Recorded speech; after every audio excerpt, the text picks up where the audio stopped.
Welcome to the next part of our needs assessment domain. In this video, we'll focus on step 2, assessing the current state, a crucial phase where we examine the existing environment, processes, and capabilities to understand where the organization stands today. This session is part of Module 3, the needs assessment domain, and it builds directly on the previous session, Module 3.2. If you haven't done so yet, I recommend watching the earlier videos in this series to see how each step connects and contributes to the overall flow of the PMI-PBA training journey. Once the problem or opportunity has been identified, the next step is to assess the current state of the organization. This is about building a clear, fact-based picture of where we are now before we can define where we want to be. The purpose of this step is to understand the environment, processes, and capabilities that currently exist.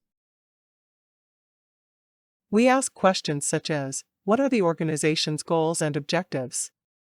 What resources, systems, and processes are already in place? And most importantly, what are the root causes of the problems we see? Business analysts use a range of techniques to make sense of this complexity. SWOT analysis helps to identify strengths, weaknesses, opportunities, and threats. Capability analysis shows what the organization can and cannot do effectively. Process flows allow us to map how work is actually being performed, often highlighting inefficiencies or duplication. Tools like Pareto charts or root cause analysis can drill down to the few factors that are creating the biggest impact. To illustrate, let's take an example from the healthcare sector. A hospital might be facing patient complaints about long waiting times.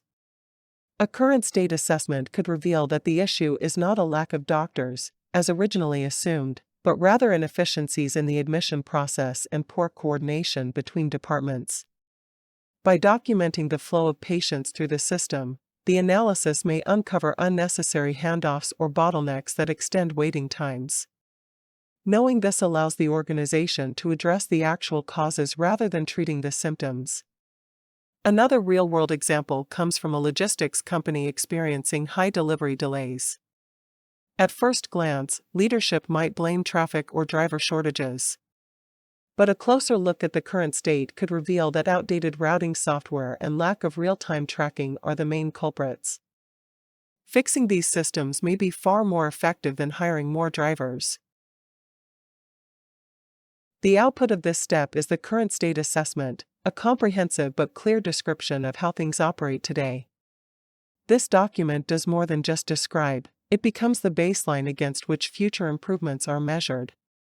Without a thorough understanding of the current state, any future state design risks being unrealistic or disconnected from reality. By investing time here, organizations gain an honest view of their capabilities and limitations. It also prevents them from making costly mistakes, like designing a solution that assumes resources or competencies that don't actually exist. In short, assessing the current state ensures that when we move forward, we do so with clarity, accuracy, and alignment to real organizational conditions.